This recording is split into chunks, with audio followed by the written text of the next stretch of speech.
Hey,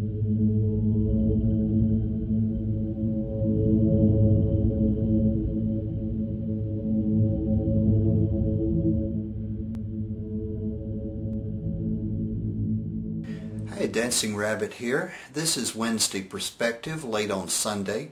This past week has been a really rough one at work, and I do apologize for the lateness. However, this should be the last time that I'll be late, since I'm recording nearly a month's worth of videos today and will just upload them on the appropriate Wednesday morning for your viewing pleasure. This past week's topic has been the moon. Since I draw primarily from Wicca, I view the moon as feminine, as a representative or representation of the goddess, she who always changes.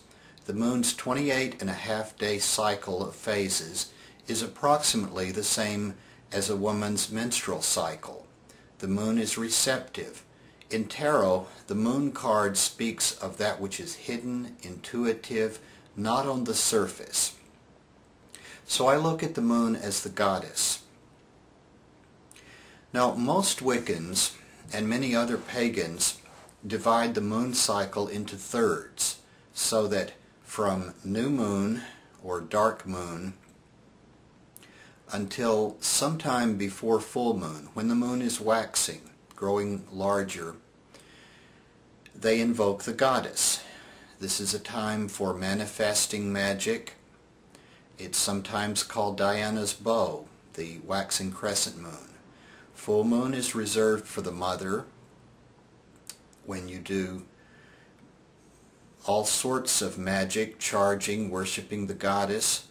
And then waning moon, from somewhat after full moon until once again we're at new moon, is the crone goddess, a time of waning, of banishing, of getting rid of the unwanted things.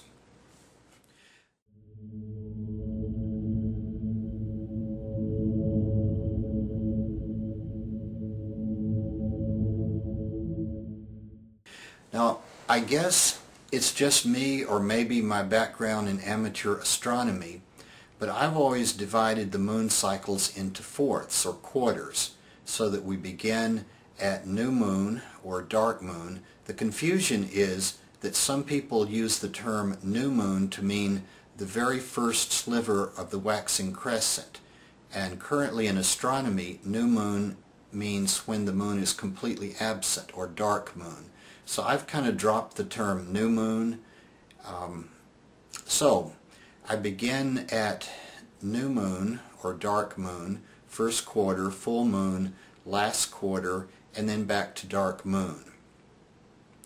Now the time about 3 days after the day of the dark moon, up until about 3 days before the full moon, I reserve for the maiden goddess. This is a time of waxing moon. It's a time of growing, increasing power of the moon. This peaks at first quarter. I reserve the time about 3 days before, 3 days after full moon, and day of the full moon for the mother goddess. This is a time when I do blessings, when I charge ritual objects, and the time which centers around the last quarter moon, 3 days before, 3 days after the last quarter, I reserve for the crone goddess. It's a time for me of banishing magic, getting rid of things that I don't need anymore. Now that leaves the fourth period, the fourth phase, which centers around the dark moon, the day of, well, night of, and the day 3 days before, 3 days after. This is a time when the moon basically is absent from the sky, and I feel that the goddess energy of the moon is perhaps the weakest. This is a time I reserve for invoking the horned god. It's a time when I do trance work, when I do scrying, meditation, so that my monthly cycle, beginning with the dark moon, I find out what I'm going to do that month. Then during the waxing phase, centering around the first quarter moon, I manifest. Full moon I reserve for magic that has to do with charging things and worshiping the goddess, and then those things that I need to get rid of I save for the waning phase, which I center around the last quarter, and then back to figuring out what I'm going to do again.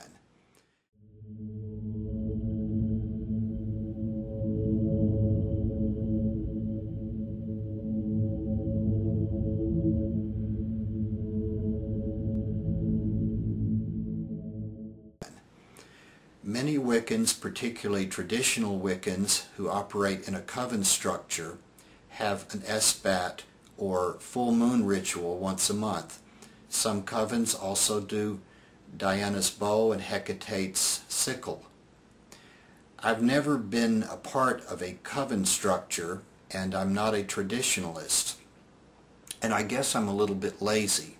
So I've really never gotten around to doing a full moon SBAT every single month. I have occasionally, but mainly I use the moon cycle to determine what sort of magic I'll do.